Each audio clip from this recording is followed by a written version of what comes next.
अस्सलाम वालेकुम।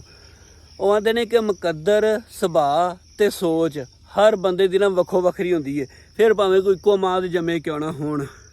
ਅੱਛਾ, ਉਹ ਵੱਡੇ ਗੱਲ ਸੁਣਾਦੇ ਨੇ ਕਿ ਦੋ ਭੈਣਾਂ ਸਨ ਤੇ ਉਹਨਾਂ ਦਾ ਨਾ ਇੱਕੋ ਪਿੰਡ ਦੇ ਵਿੱਚ ਹੀ ਵਿਆਹ ਹੋ ਜਾਂਦਾ।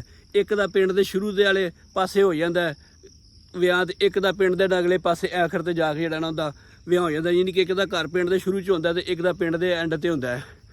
ਅੱਛਾ, ਹੋਇਆ ਕਿ ਜਿਹੜਾ ਛੋਟੀ ਭੈਣ ਉਹਦੀ ਉਹਦਾ ਘਰ ਉਹਦਾ ਪਿੰਡ ਦੇ ਸ਼ੁਰੂ ਦੇ ਵਿੱਚ, ਤੇ ਉਹਦੀ ਆਪਦੀ ਸੱਸ ਨਾਲ ਨਾ ਬੜੀ ਬਣ ਜਾਂਦੀ ਹੈ। ਅੱਛਾ, ਉਹਦੀ ਕੋਈ ਸੱਸ ਜਿਹੜੀ ਕੁਛ ਅਰਸੇ ਬਾਅਦ ਫੌਤ ਹੋ ਜਾਂਦੀ ਹੈ, ਮਰ ਜਾਂਦੀ ਹੈ, ਤੇ ਉਹਦੀ ਨਾ ਇੱਕ ਹੀ ਨਿਸ਼ਾਨੀ ਹੁੰਦੀ ਹੈ, ਸੰਦੂਖ ਲੱਕੜ ਦਾ ਪਿਆ ਹੁੰਦਾ ਉਹਨਾਂ ਦੇ ਘਰ। ਤੇ ਉਹਦੀ ਸੱਸ ਜਿਹੜੀ ਹੈ ਨਾ ਉਹ ਵੀ ਉਹਨੂੰ ਬੜਾ ਸੰਭਾਲ ਕੇ ਰੱਖਦੀ ਹੁੰਦੀ ਸੀ। ਤੇ ਖੈਰ ਉਹਦੇ ਮਰਨ ਤੋਂ ਬਾਅਦ ਨਾ ਉਹਨੇ ਵੀ ਉਹ ਆਖੇ ਬੇਬੇ ਦੀ ਨਾ ਇਹ ਬੜੀ ਨਿਸ਼ਾਨੀ ਉਹਨੂੰ ਬੜੀ ਪਸੰਦ ਸੀ, ਤੇ ਉਹਦੇ ਦੇਸ਼ ਦੀ ਇਹ ਨਿਸ਼ਾਨੀ ਬਚੀ ਹੈ। ਤੇ ਉਹਨੇ ਕੀਤਾ, ਉਹਨੇ ਨਾ ਉਹਦੇ ਮਰਨ ਤੋਂ ਬਾਅਦ ਲੁਹਾਰ ਸਾਦਿਕ ਨੂੰ ਜਿਹੜਾ ਛੋਟੀ ਮੋਟੀ ਟੁੱਕ ਮੁਰੰਮਤ ਕਰਾਉਣੀ ਸੀ ਕਰਾ ਕੇ, ਰੰਗ ਰੂੰਗ ਕਰਾ ਕੇ ਉਹਨੇ ਆਪਦੇ ਨਾ ਕਮਰੇ ਦੇ ਵਿੱਚ ਸੰਭਾਲ ਕੇ ਨਾ ਸਜਾ ਕੇ ਰੱਖਤਾ ਵੀ ਇਹ ਜਿਹੜੀ ਹੈ ਨਾ ਸਾਡੀ ਬੇਬੇ ਦੀ ਨਿਸ਼ਾਨੀ ਹੈ, ਮੇਰੀ ਸੱਸ ਦੀ ਨਿਸ਼ਾਨੀ ਹੈ। ਅੱਛਾ, ਦੂਜੇ ਪਾਸੇ ਜਿਹੜੀ ਉਹਦੀ ਵੱਡੀ ਭੈਣ ਸੀ, ਉਹਨਾਂ ਦੇ ਘਰ ਵੀ ਉਹਦੀ ਸੱਸ ਦੀ ਹੈ ਸੀ ਸੰਦੂਖ, ਲੇਕਿਨ ਉਹਦੀ ਸੱਸ ਜ਼ਿੰਦਾ ਸੀ, ਉਹ ਯਾਦ ਸੀ। ਅੱਛਾ, ਉਹ ਕੀ ਉਹ ਸੱਸ ਜਿਹੜੀ ਹੈ ਨਾ ਉਹਦੀ ਉਹ ਗਈ ਆਪਦੇ ਪੇਕਿਆਂ ਦੇ ਮਿਲਣ, ਤੇ ਮਗਰੋਂ ਉਹਨਾਂ ਨੇ ਕੋਈ ਕੁਕੜੀਆਂ ਰੱਖੀਆਂ ਸਨ, ਉਹਨਾਂ ਕੋਲ ਹੋਰ ਮੁਰਗੀਆਂ ਜਾਂ ਕੁਕੜੀਆਂ ਲੈ ਆਂਦੀਆਂ, ਤੇ ਉਹਨਾਂ ਵਾਸਤੇ ਨਾ ਮੁਰਗੀਆਂ ਵਾਸਤੇ ਆਲਾ ਬਣਾਉਣਾ ਸੀ, ਖੁੱਡਾ ਬਣਾਉਣਾ ਸੀ। ਉਹਨੇ ਲੁਹਾਰ ਨੂੰ ਸੱਦਿਆ, ਲੁਹਾਰ ਨੇ ਕਿਹਾ ਕੋਈ ਲੱਕੜ ਹੈਗੀ ਹੈ ਤੇ ਦੱਸੋ, ਉਹਦਾ ਆਲਾ ਬਣਾ ਦਿਆ।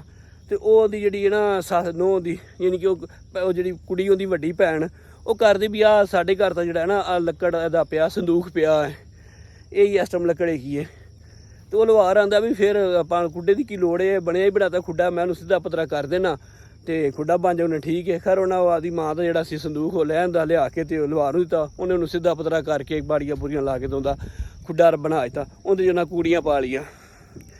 ਅੱਛਾ, ਜਦੋਂ ਉਹਦੀ ਵਾਪਸ ਆਉਂਦੀ ਹੈ ਨਾ ਸੱਸ, ਤੂੰ ਟਾਂਗੇ ਦੇ ਉਤਰਦੀ ਤੋਂ ਪਹਿਲੋਂ ਘਰ ਉਹਦੀ ਦੂਜੀ ਆਉਂਦਾ ਛੋਟੀ ਭੈਣ ਦਾ, ਤੇ ਉਹਦੀ ਚੱਲ ਇੱਥੇ ਨਾਲੇ ਦਾ ਹਾਲ ਚਾਲ ਪੁੱਛ ਲੈਣੇ, ਨਾਲੇ ਤੋਂ ਪਾਣੀ ਤਾਂ ਨਹੀਂ ਪੀ ਲੈਣੀ ਆ। ਉਹ ਜਦੋਂ ਅੰਦਰ ਜਾ ਕੇ ਬਹਿੰਦੀ ਤਾਂ ਅੰਦਰ ਸੰਦੂਖ ਨਾਲ ਬੜਾ ਨਾ ਸਾਫ਼ ਸੁਥਰਾ ਕਰਕੇ ਸਜਾ ਕੇ ਰੱਖਿਆ ਹੁੰਦਾ ਹੈ। ਤੇ ਉਹ ਪੁੱਛਦੀ ਵੀ ਸੰਦੂਖ ਨੂੰ ਬੜਾ ਤੁਸੀਂ ਸੰਭਾਲ ਕੇ ਰੱਖਿਆ, ਬੜਾ ਸਜਾਇਆ।